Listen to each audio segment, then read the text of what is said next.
The next evolution of mobile internet is on its way. However, Motorola and Verizon are still providing a phone right now that will get that capability sometime later via a Moto Mod. But is the prospect of 5G enough to make you buy this phone today? Well, this is Pocketnow, and I am Joshua Vergara. What's going on, everybody? Welcome to my full review of the Moto Z3.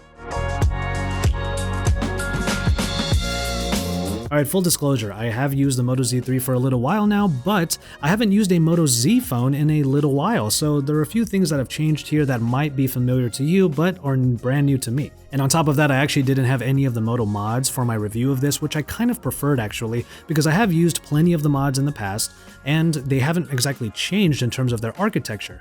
And in this case, I wanted to make sure that I use the Moto Z3 and see what it would be like as a standalone device. After all, the nature of the Moto Mod hasn't exactly changed a whole lot, and Motorola has stated that there are going to be 3 generations supported of the mods, and with the Z3, we're coming up on that 3rd generation. And I can see why that needs to be the case. The Moto mods do require a specific design language, and after 3 generations of it, Motorola doesn't want to back themselves into a corner in terms of how they build their phones. You still get those pins over on the bottom third on the backing, and the backing itself is really a fingerprint magnet, and then there's that bulbous camera hump at the top that kind of requires you to have at least a style cover so that you can keep that thing flush with the back. Without anything on the backing, the phone is pretty thin, and it's so thin in fact that there is no headphone jack on here. You have to use an adapter with a USB-C port. And speaking of saving space, there's no fingerprint reader on the front or the back anymore. It's embedded into the right side, but not in the power button. There's still a dedicated power button over on the left side just opposite the fingerprint reader. And everything else about this phone screams reliable, but not necessarily exciting. The 6-inch Super AMOLED Full HD Plus screen does its job quite well, and even if it's not a spectacular display, some of the features that Moto baked into it are ones that we want to see in plenty of other phones. See, the Moto display in particular makes it clear that you don't really need an always-on display, but you do need a good ambient display, and that's exactly what this is. You can wave your hand close to the phone and the sensors will know it, and it will show you the clock and any notifications underneath. You can press and hold on any of those notifications and swipe in any direction depending on what you want to do. Moto Display also includes its own brand of night mode, and then from there, Moto includes plenty of the gestures that are returning from previous Moto devices with a couple of additions. But in keeping with the trend that we've been seeing in Android lately, the nav bar can be replaced by one singular button or bar that you swipe in either direction or press upon in order to do the back, recent apps, and home key function. It's just that going to the different recent apps that I want to require that little swipe, and it just doesn't feel as intuitive or as easy as having an actual button dedicated to it. With that said, multitasking between applications and all the ones that I have installed is still good with the Snapdragon 835, which is last year's processor.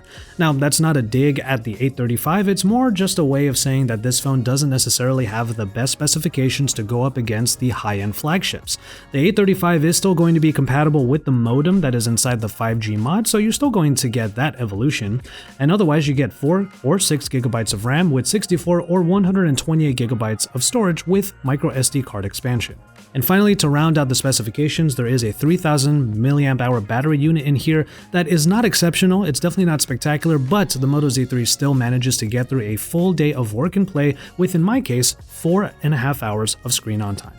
So we can talk about the cameras. The front-facing shooter is an 8-megapixel shooter that does come with a portrait mode. So even if it's not an exceptional performer, that portrait mode might be nice to use if you can get the effect right and get that bokeh'd out background. The portrait mode is also used on the rear camera, which is a 12-megapixel dual lens array where one of the 12-megapixel shooters is a monochrome sensor. I kind of like that there's a true black and white mode for both photo and video because it's using that dedicated 12-megapixel monochrome sensor, and the result can be some pretty cool looking, very contrasty and very artsy looking black and white photos and videos. I found the camera quality to be just fine. There could be a punch to the colors in these photos and also in video even when you're recording in 4K resolution. My main gripe with the photos is that with an f2.0 aperture, you're not going to get a whole lot of depth of field behind your subjects without having to resort to using the portrait mode. But for people that are looking to this phone as their next purchase, mainly because of its lower price point, I don't blame them for going for it, and they will still get a camera that is usable in general, daily, let's say social media usage. So again, this is a phone that you might be familiar with because a lot of it is something you've seen before. So what is this phone actually for? Well, the obvious answer is that it's going to be a conduit for that future 5G Moto Mod, and it's going to prove that 5G is going to be the next evolution of mobile internet ushered in by Verizon. What I will admit is that while this phone doesn't exactly get me too excited just as a standalone device, what it does remind me of is that sometimes I have carrier envy. No matter how you slice it, Verizon is a reliable and probably the fastest network we have in the US. But here's the thing, you're kind of gambling on 5G actually being amazing from the outset if you're going to get this phone and then wait to pay the potentially hundreds of dollars for the 5G mod somewhere down the line. And I'm not saying that the 5G mod is not going to fulfill its promises, but it's not something that we can really guarantee, especially at this point in the game. But there are people out there who are really spec hungry and would require the Snapdragon 845, require the latest processor. Probably there's going to be one that we're going to see coming out the woodwork by the time the 5G mod even comes out. So you have to pick and choose where you want to be on the bleeding edge. Do you want to be on the bleeding edge in terms of mobile internet, or do you want to be on the bleeding edge in terms of general everyday device performance? Because by the time 5G becomes a reality, this phone might be up to 2 generations behind all of the phones that we're getting in that point in time. There's really only one other person I can think of that would really want to get this phone. That is the Verizon user that is budget-minded and needs to do an upgrade without breaking the bank.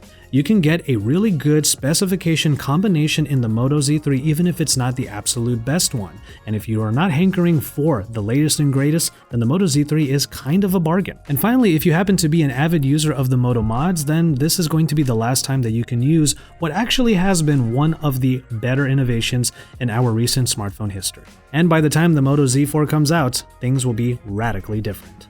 As always, thank you very much for watching, and I hope you enjoyed my review on the Moto Z3, my first review here at Pocketnow. I'll be chiming in from time to time with reviews like this and other pieces of content, and I wanted to review the Moto Z3 because I hadn't touched a Moto Z in a little while. So subscribe to Pocketnow for reviews and comparisons, and the daily, of course, hosted by Jaime Rivera, and you can do so by hitting that subscribe button and consider hitting that bell over on the side if you want to keep up with all of the content that comes out on this channel. You can also follow what I'm up to over on my personal channel, youtube.com/Joshua Vergara, where I do other pieces of content on stuff like the Moto Z3, but right now I'm working on that Galaxy Note 9, of which you can look forward to both here and on my channel in the coming days. So once again, thank you so much for watching, and I'll see you on the next one. Look forward to even more from myself and all of the guys here at Pocketnow.